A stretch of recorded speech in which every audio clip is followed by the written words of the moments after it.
Moi, ça me fait très plaisir d'être avec vous aujourd'hui.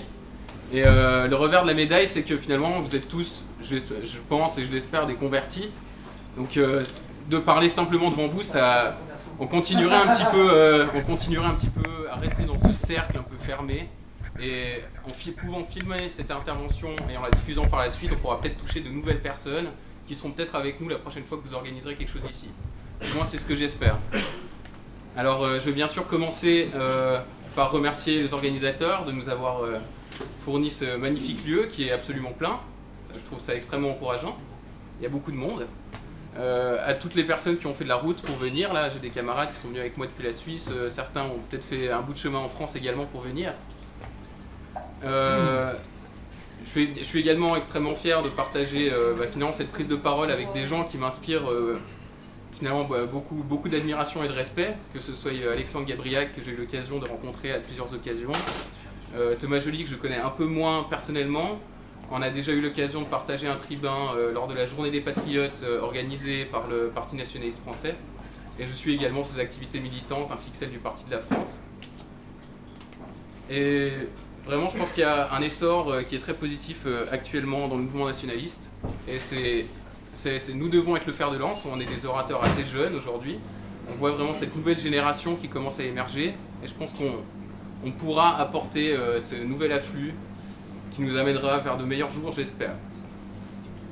Donc, pour ma part, j'officie dans la région valaisanne pour le mouvement Résistance helvétique. Et donc aujourd'hui, oui, alors l'invasion migratoire, du moins on pourra dire que c'est un thème qui s'est posé le cadre directement. Et il est vrai qu'il ne faut absolument pas perdre de vue cette thématique. C'est la catastrophe sous nos yeux tous les jours, et nous ne devons en aucun cas nous y habituer. La Suisse, l'Europe est en sursis, et un sursis qui ne cesse de se restreindre à mesure que le flux migratoire se déverse sur elle. Les symptômes sont nombreux. Alors on peut parler de la surpopulation écrasante, de l'insécurité, de la dissolution de nos cultures ancestrales dans un bouillon multiculturel. On peut parler d'une jeunesse nationale qui se détourne de nos valeurs également. Le mondialisme a atteint jusqu'à la moelle de nos nations respectives. Et c'est avec un sourire béat accroché aux lèvres que nous disparaissons jour après jour, scotchés devant notre poste de télévision. Et au fond, ce que je pense, c'est que l'Européen a été comme drogué. Il est actuellement dans un coma léthargique. Il a été drogué par dose létale de propagande multiculturelle. Il a été drogué par autoculpabilisation. On connaît tous l'histoire, hein, depuis l'école, quand on est tout petit. Alors toi, ton histoire, c'est l'esclavage, c'est l'Holocauste, c'est tout ce que vous voulez. Mais finalement, notre histoire nationale est totalement occultée. On ne parle plus de nos héros nationaux, on parle à peine de la création de notre pays. Ça tient peut-être sur 2 périodes pendant une année d'école. Et en Suisse aussi, je sais que vous connaissez ça en France, mais en Suisse c'est exactement la même rengaine. On est vraiment dans cette auto-flagellation permanente. Et il y a encore juste quelques semaines, en Suisse, je vais vous prendre du coup un exemple suisse, il y a quelques semaines, en pleine ville de Lausanne, des migrants ont organisé une vente aux esclaves virtuelle. C'est-à-dire qu'ils s'étaient mis devant une église et ils organisaient une vente aux esclaves devant les passants. Voilà, qui veut donner 500 balles pour celui-là, il travaille bien. Enfin, j'ai longtemps réfléchi pour essayer de comprendre ce qu'ils essayaient de dire par là, parce que je pensais bien que ça faisait référence aux dernières nouvelles en Libye. Les Libyens vendaient des migrants comme esclaves.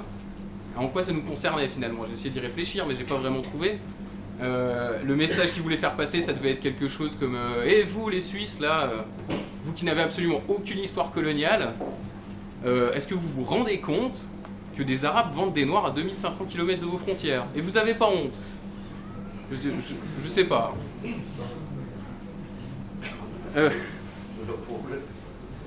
Alors certes, je veux bien penser que la solution, ça devrait être d'aller chercher tous les ressortissants d'Afrique subsaharienne directement par avion chez eux, hein, sans oublier un petit kebab et un concert de Black M à leur sortie de l'aéroport, histoire de les accommoder gentiment à notre culture. Mais plus honnêtement, je pense qu'il faudrait être maladivement naïf, voire complètement hypocrite, pour estimer aujourd'hui encore, fin 2017, bientôt 2018, que tous les peuples du monde peuvent cohabiter dans la paix et l'harmonie d'un monde sans frontières. Le recul que nous avons désormais, au contraire, devrait nous convaincre à cesser le massacre et se dire, voilà, c'était une idée fort charitable et humaniste, un peu dans le cadre de la mentalité occidentale. Mais maintenant, on a essayé, on a vu, on a compris, ça va pas, on remballe. Il faut arrêter de s'enfoncer dans ce gouffre dont on sait qu'il n'y a aucune sortie. Et si cela pouvait être aussi simple, mais face à nous, nous avons un système tout entier, ou plutôt un courant de pensée qui par la suite est devenu système, le mondialisme. Et c'est ce mondialisme qui est le véritable opposant au peuple libre que nous représentons. L'ultralibéralisme mondialisé se délecte de cette invasion. En effet, le grand patronat peut faire pression sur les salaires. Il peut forcer les employés à déménager, partir en Chine, travailler en Chine, en Thaïlande. Il peut mettre en concurrence nos artisans locaux avec des travailleurs esclaves du fin fond de l'Indonésie, par exemple. Mais encore au-delà de ces enjeux économiques, le remplacement de peuple nourrit un intérêt plus grand. L'édification, au final, d'une nouvelle humanité, une humanité uniforme, déracinée, déplaçable au bien vouloir de la haute finance. Parce que lorsque plus rien ne nous lie, ni la famille, ni la culture, ni la religion, ni les fêtes, le drapeau, ou ne serait-ce qu'un esprit villageois, toutes ces choses qui font de nous une communauté, lorsque tout ça n'existe plus, eh bien on ne devient plus qu'un individu, seul, manipulable, esseulé. On devient un point de graphique sur un graphique qui comprend 8 milliards d'autres points, qui consomment, qui travaillent et qui meurent. Et voilà en quoi l'esprit de communauté que nous mettons en avant, la famille traditionnelle, le patriotisme ou encore la religion chrétienne sont les pires ennemis de nos détracteurs libéraux mondialistes. Alors c'est un bien triste tableau que je décris là. Peut-être certains diront que j'exagère, mais la réalité nous rattrape petit à petit quand même. L'essentiel aujourd'hui, je pense que ce n'est plus de compter les bosses, mais c'est vraiment de les soigner. Et pour ce faire, il y a plusieurs méthodes. Pendant que certaines personnes attendent oisivement un hypothétique grand soir, bon, ça peut être quelque chose. D'autres tentent de construire des communautés alternatives, autonomes, communautaires, isolées du monde moderne et de ses vices. Eh bien nous, à Résistance Helvétique, nous pensons que la voie politique est encore possible. Parce qu'en effet, la meilleure façon de fermer les vannes migratoires, c'est encore d'en avoir le contrôle. Nous pouvons et nous devons prendre de l'affluence, ramener nos compatriotes à notre cause et œuvrer à faire appliquer nos idées. Et cela dit, on ne peut pas simplement attendre les bras croisés que les gens viennent toquer à notre porte, nous devons les convaincre. Et pour les convaincre, eh bien, il faut faire des actions, des alliances. Un rien suffit à faire le buzz aujourd'hui, un simple collage, un simple boitage, épaulé par les réseaux sociaux. Et notre force vraiment aujourd'hui, c'est que nos contemporains justement sont tellement enfermés dans ce monde virtuel que le simple fait de lever le petit doigt dans le monde réel, ça devient un acte de bravoure extraordinaire. Donc voilà, moi ce que j'en tire, c'est que nous avons le courage et le monde concret comme arme principale et on compte s'en servir. Nous sortirons du ghetto politique qui nous a été attribué, ça j'en suis certain, et si j'en suis si sûr, eh ben, c'est simplement parce que nous n'avons pas le choix. Parce que ce qu'on fait aujourd'hui, on ne le fait pas pour nous. On ne le fait pas pour l'argent, on ne le fait pas pour la gloire. On le fait pour nos enfants, pour les enfants de nos enfants, et pour leur offrir un monde meilleur que celui dont nous avons hérité. Et afin de mieux comprendre nos buts et nos aspirations, il convient de vous livrer un constat, le nôtre, un constat qui, à l'instar de beaucoup d'autres pays européens, n'est pas glorieux. Je vais donc dresser une liste non exhaustive des fléaux qui minent notre pays et qui sont liés directement ou indirectement à cette invasion migratoire. À commencer par la perte de notre souveraineté nationale. Je sais que beaucoup de nos voisins européens imaginent la Suisse comme une sorte d'îlot préservé, mais il n'en est rien. Je vais commencer directement là. Bien que non membre de l'Union européenne, cet organisme applique une influence indirecte énorme sur nos décisions gouvernementales, avec toute la sympathie de la majorité de nos élites, bien sûr. Après, il est vrai que notre pays possède des outils démocratiques efficaces, notamment le référendum et l'initiative populaire. Alors le référendum, lui, permet de bloquer n'importe quelle décision gouvernementale et de soumettre ce projet à une votation populaire, à condition de réunir 50 000 signatures dans un délai de 100 jours.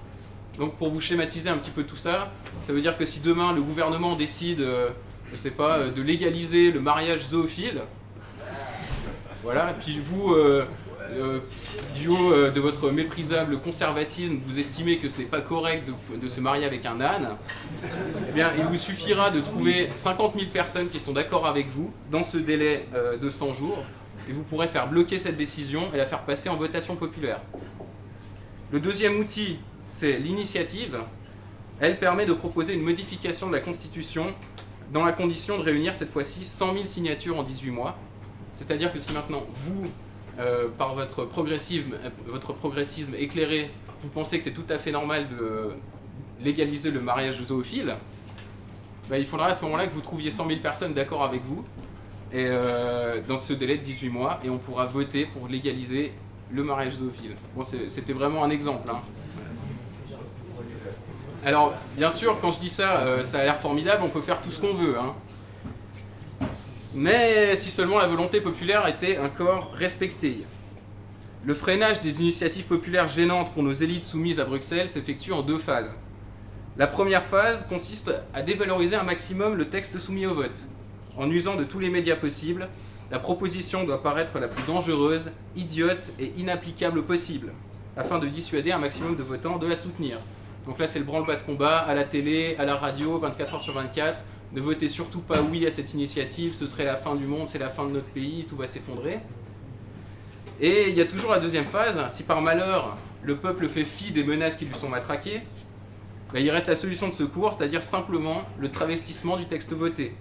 Parce qu'une fois qu'on l'a accepté, le gouvernement a pour tâche d'appliquer l'initiative, et il est aisé pour lui d'apporter des modifications au texte originel afin de le rendre caduc.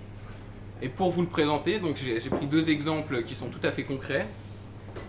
En novembre 2010, le peuple a accepté par 53% une initiative demandant le renvoi automatique des immigrés criminels.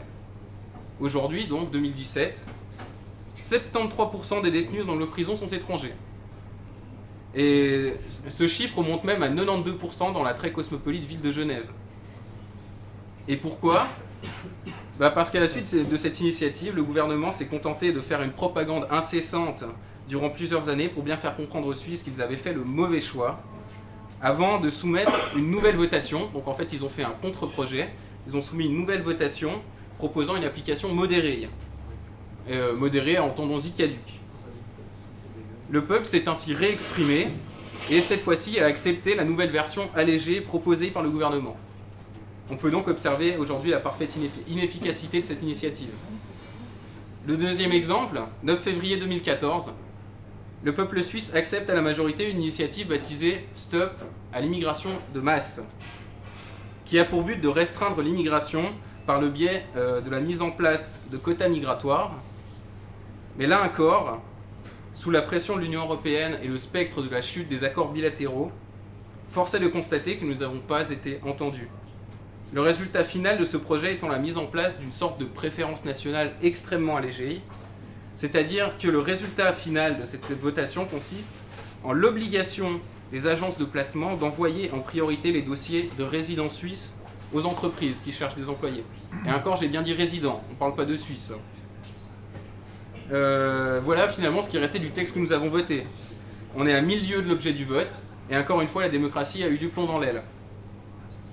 Et c'est peut-être ça au final le plus frustrant, c'est de savoir qu'en Suisse on a un potentiel patriote qui est très fort, le Suisse est naturellement identitaire, communautaire, mais malgré ça, nous restons impuissants finalement, pris en étau dans un système parfaitement inerte et dépassé, basé sur la collégialité, c'est-à-dire que tout le monde doit être d'accord pour pouvoir faire appliquer quelque chose, si on a un qui n'est pas d'accord, il faut qu'on en rediscute, et finalement la seule chose sur laquelle tout le monde est d'accord, c'est pour rien faire. Donc c'est vraiment l'inertie à 100%. Le deuxième point que je voudrais aborder, c'est la surpopulation. En Suisse, ça nous touche beaucoup. Durant l'année, les chiffres que j'ai trouvés, donc durant l'année 2014, la population suisse a augmenté de plus de 98 000 personnes. Et encore, cette augmentation de population est calculée nette. C'est-à-dire qu'avec les décès en moins, on peut extrapoler une arrivée de 200 000 nouveaux résidents en Suisse. Et reste que ces 98 000 nouvelles personnes nettes, ça représente 1,2% de la population nationale. Il va sans dire qu'avec les 1,2 enfants par famille suisse, il ne s'agit pas là d'un sursaut de fécondité nationale, mais bien d'immigration à l'état pur. En comparatif, du coup j'ai été chercher les chiffres en France. En comparatif, la même année, la France a accueilli 250 000 immigrés nets, soit proportionnellement, par rapport à la population, 3 fois moins qu'en Suisse. 3 fois moins. Et notre petit pays souffre énormément de la densité de population, qui devient absolument invivable dans les zones urbanisées. Beaucoup de Suisses commencent à quitter les villes pour se réfugier dans les campagnes, loin des trains bondés, loin des autoroutes bouchées, de la pollution omniprésente, de l'insécurité, des zones de non-droit communautarisées. Mais les zones rurales commencent à se faire rares. Année après année, la ville phagocyte la campagne. Les champs commencent à disparaître, les espaces verts sont progressivement bétonnés pour permettre à cette politique migratoire déraisonnée de survivre encore un petit peu. Encore un petit peu, certes, mais jusqu'à quand au juste? Jusqu'à quand pourra-t-on artificiellement doper leur sacro-sainte croissance? À un rythme de plus de 1% de la population par année, vous comprendrez bien que la rupture arrivera dans un futur proche, un futur même très proche. Un beau jour, nous serons contraints de passer par une décroissance. La seule question qu'on a encore à se poser, c'est est-ce que nous voulons commencer cette décroissance maintenant, qu'on en a les moyens et qu'on peut s'y habituer, ou est-ce qu'on attend d'être vraiment dos au mur? Est-ce qu'on doit attendre que la Suisse ne soit plus finalement qu'une mégapole babylonienne de béton et de gaz d'échappement? Voilà donc pour la présentation des points qui nous semblent aujourd'hui les plus urgents à traiter en Suisse. Mais à Résistance Helvétique, nous avons un principe, c'est-à-dire ne jamais critiquer sans apporter de solutions concrètes. Nous ne sommes pas des réactionnaires, nous aspirons à des changements concrets et constructifs. Je vais donc désormais vous présenter nos solutions tirées de notre programme, et toutefois vous épargner la présentation du programme complet et m'attarder simplement sur ce qui concerne notre journée. Pour pallier au péril migratoire, nos propositions sont aussi simples qu'efficaces. À commencer donc par la mise en place de quotas migratoires, finalement par l'application de cette votation populaire que nous avons déjà eue, la mise en place de cette autre initiative dont je vous ai parlé qui concerne le renvoi, la remigration directe des éléments perturbateurs, des immigrés criminels. Nous voulons arrêter purement et simplement l'immigration extra-européenne afin de garantir la paix sociale. Nous voulons par la suite restreindre le droit d'asile aux pays limitrophes, simplement. Comme l'a cité avant notre ami, un réfugié doit pouvoir se réfugier dans le pays qui se trouve le plus proche de chez lui. Je pense qu'actuellement, et comme ça se faisait à l'époque, quand on doit prendre l'asile, on prend l'asile dans un pays à côté qui ne se trouve pas en guerre et non pas à 5000 km de là où on habite. Donc la restriction du droit d'asile aux pays limitrophes, ainsi couplée à un retour de requérants d'asile dans leur pays d'origine sitôt la situation pacifiée. Et si requérants il y a tout de même, prise en charge des requérants dans des centres étatiques communautarisés, afin de ne pas les acclimater à vivre ici, ils sont là que de façon provisoire. Nous devons renvoyer systématiquement les clandestins sans possibilité de régulariser leur situation. Et nous voulons également mettre en place la préférence nationale à l'emploi et au logement, ce qui me semble tout à fait normal. Et nous retrouvons donc ici une alternative honnête et applicable, sans partir dans des excès utopiques d'arrêt total de l'immigration. D'autre part, nous avons cœur à relancer la maternité nationale par quelques mesures sociales qui pourront épauler aujourd'hui les jeunes couples à se lancer dans la merveilleuse aventure de la famille. En plus de ces mesures, nous exigeons évidemment la prédominance du droit suisse sur le droit international dans le but de nous libérer des différentes tutelles qui nous oppressent actuellement. Alors certes, nous ne sommes pas à la veille de la victoire, mais le temps jouera en notre faveur car le bon sens reprend toujours ses droits. Et ce jour-là, nous serons prêts. La défense de notre identité est une mission adressée à notre génération. Fort de notre histoire, de nos traditions et de nos valeurs, nous lèverons fièrement le bouclier face aux coups assénés par les fossoyeurs de notre patrie. Alors vive la Suisse, vive l'Europe des nations et rendez-vous à la victoire.